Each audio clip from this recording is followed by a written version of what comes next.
First off, if you're offended by what I'm about to say, then I apologize.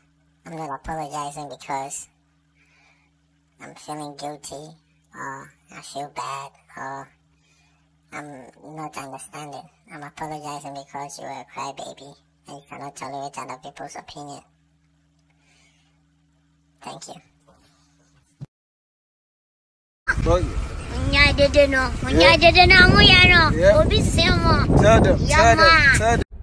So I'm parked in front of Palace, and I just witnessed this whole, money collection exercise by the banks with, accompanying police officers. And one thing that struck me was that in as much as they have guns and they're there to protect the officials that are carrying the money in the bullion trucks, I didn't notice any bulletproof vests.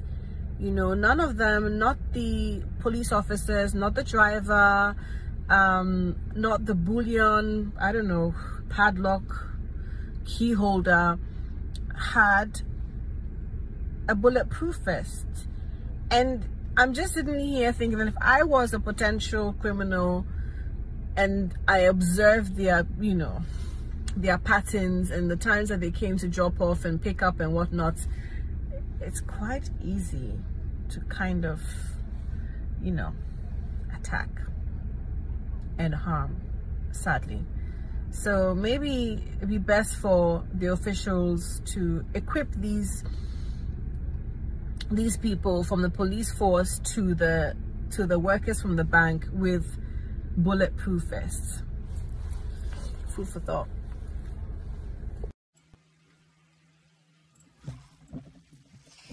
Yeah, so I was on Instagram today, and yeah,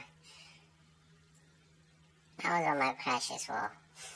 Yeah, if you want to know my crush is Michelle Attoh, Madam Michelle Attoh, and she made this video, and I think I want to comment about it.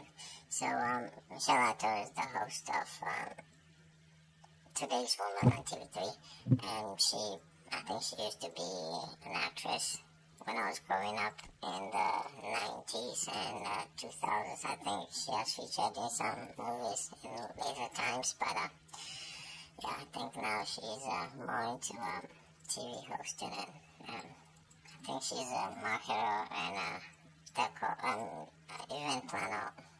I might be wrong. I stand to be corrected, but I think she's an event planner too. She is the daughter of Rama Brew.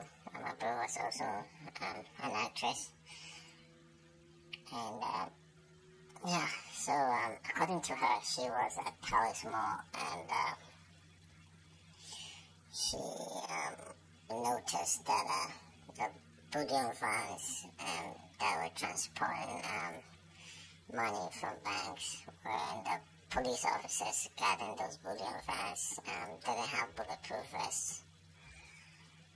And if she were to be a mastermind or a criminal mastermind, that she would have attacked them and all that. Anyway, I get it, and I think some months back in this same year, a police officer was killed on duty because of this incident. I don't know. Because of her, I don't know whether now he was shot in the head. So, but basically, what she was trying to say is the protection for these police officers were not always are not a priority to the service. Ghana police, and I think it's something we need to talk about. I don't know their plan, I don't know the funds they have, but I think we need to take our security services seriously, especially in an era where too much armed robbery and too much killing of people and too much of this and that. I mean, yeah, I get it. They are putting their lives on the line, so at least they need the protection.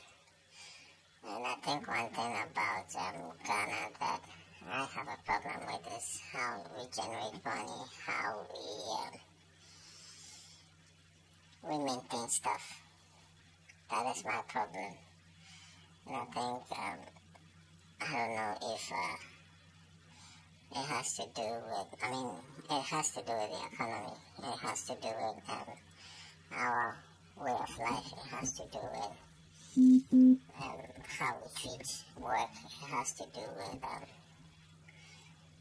the system as a whole, and people being able to sacrifice to make the system good.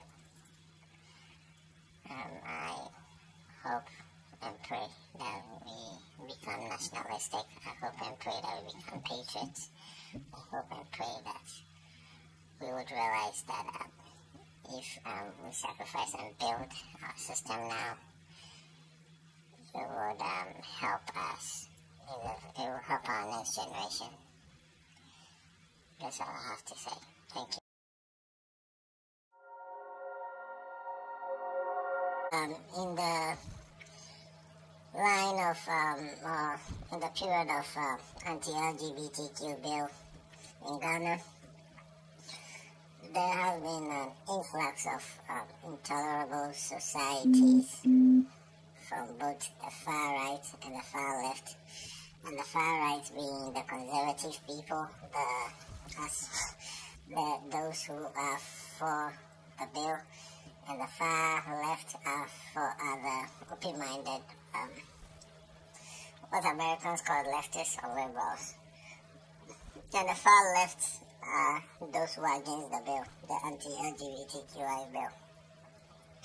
As to where I stand, I don't want to take sides, but I just want to bring you my presentation, and I don't think what I say about it would change anything about it.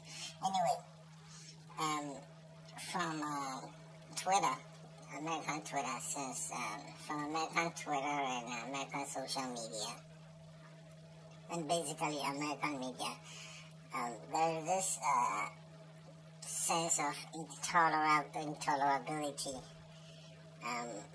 when it comes to these Alphabet Mafias, or should I say the ABC cults, or I know what I'm talking about, the LGBTQ, BLM, and so forth and so on.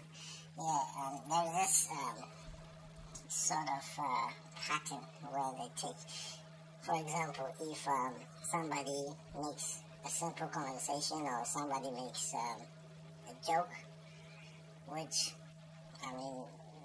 somebody makes a joke, or a comedian makes a joke about them, they call for them to be cancelled, and they call for them to be banned, and all that. And personally, I think it's extreme radicalism, but that is what they believe in. Even recently, I think Dave Chappelle had this stand-up session where he actually said the dude was more of preaching about societal issues more than even making a joke, and he still was attacked by the Alphabet Mafia.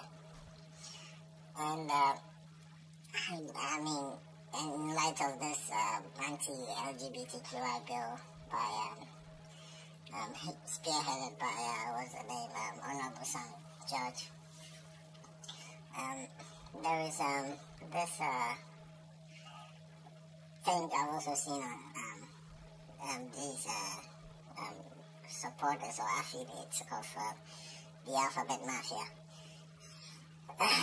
which is I see people getting triggered over simple statements that has nothing to do with being homophobic or being transphobic or anything like that. And they getting triggered over it, and I still don't get it. So yesterday, Serwah, I'm here. I don't know whether it was yesterday or a day before, but I mean, it was recent. So he had made a post, I think on Twitter, that she doesn't, she finds it uneasy when she sees a man telling another man that he loves him. Honestly, I mean, I share the same sentiments, but I mean, I'm open-minded to those. I don't judge those who do that. Maybe it was how I was brought up. I was more of a masculine. That doesn't mean being masculine is toxic.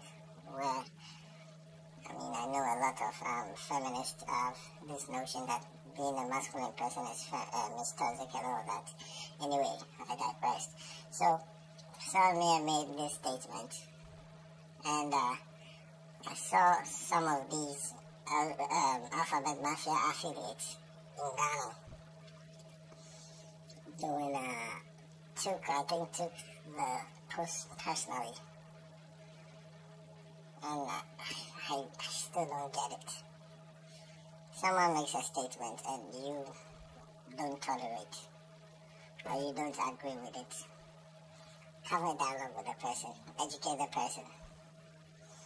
And I mean, a man showing emotions to another man has nothing to do with being homophobic. That has nothing to do with LGBTQ, but these people just wanted to find a way to attach it to LGBTQ. And this is the same thing that happens in America. And gradually, they want to make it a norm in Ghana too. I'm not saying, as I said earlier, I don't have a stand on the bill, because what I have to say has not will not bring any